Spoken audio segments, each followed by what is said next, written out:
Good Thursday afternoon and welcome back to my channel. So, yesterday when I went over the arpeggios, even though it's the same shape, I kind of went over them relatively fast, right?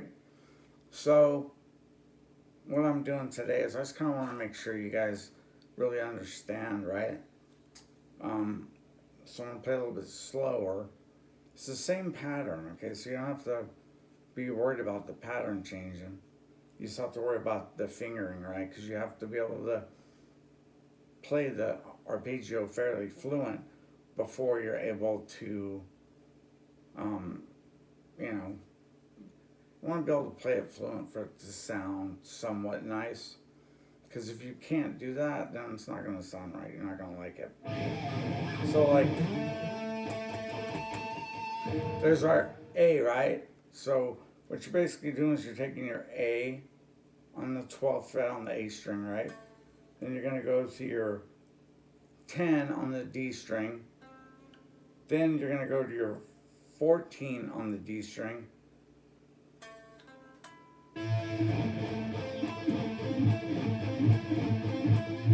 Sounds like a triad kind of, right?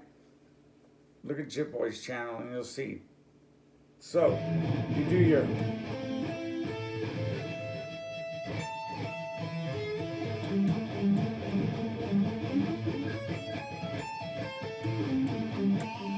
that same pattern, you can move it anywhere on the neck, right? All you're doing is changing the root note, right? So our root on the second fret would be B, right?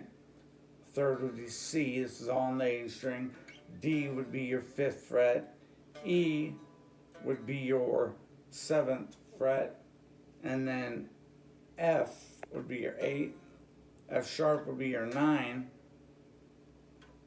10 would be your G. And then you're back to your A. So you can start it on any of those, the same pattern, and you'll end up with a minor arpeggio. I think it's called the A7 minor or something, I'm not quite sure. But, like I said, I wanted to play it slower, so you guys understood it a little bit better, and not just, you know, I know I didn't play it really fast, but I played it fast enough that if you don't really watch, you can mess up right here.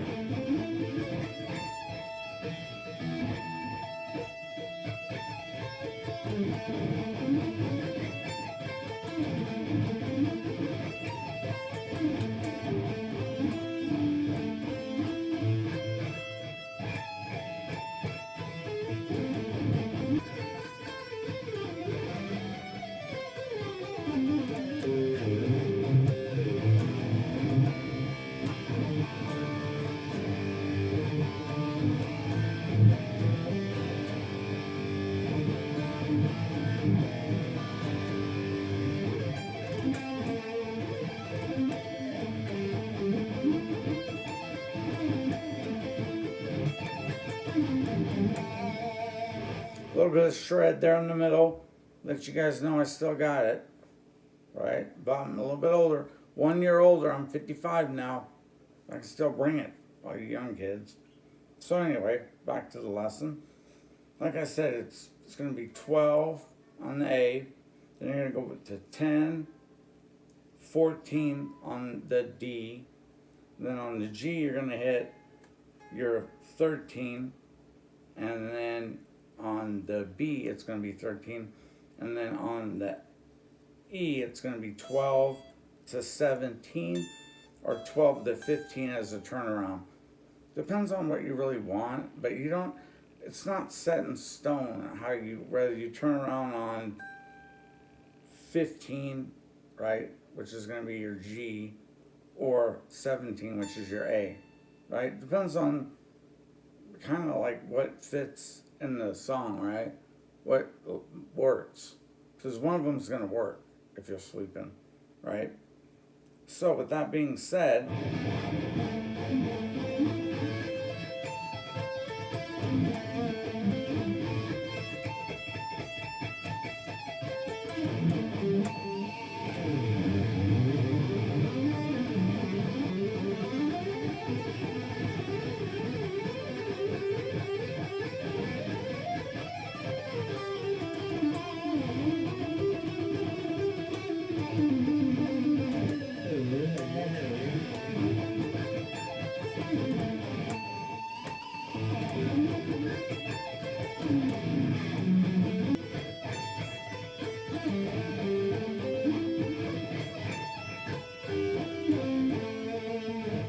That's a major arpeggio. All I did was change one note or two notes, but it's just a shape, right? So that's how you know if you did it wrong. If you basically bar the G, B, and E strings, you're playing a major arpeggio. If you play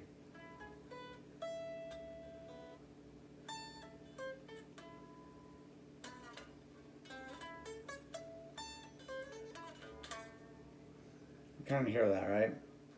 So the main thing is you understand the shape, play it around all around the neck, right? Get comfortable with it, and you know, I'll be back to put up another arpeggio pretty soon.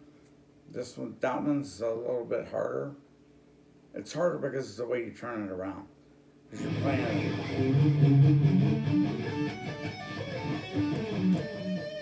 not that hard, but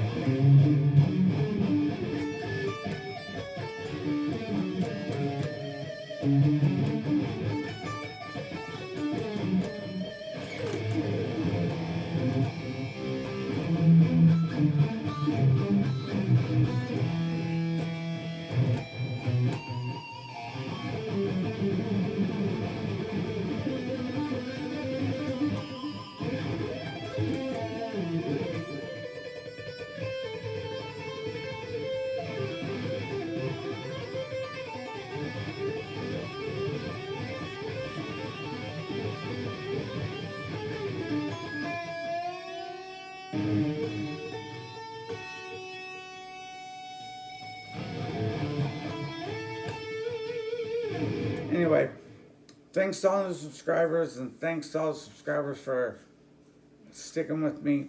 I'll put another arpeggio. I'll put another one out pretty soon, or another lesson in general. So have a good night, and I will see you guys again soon. Thank you.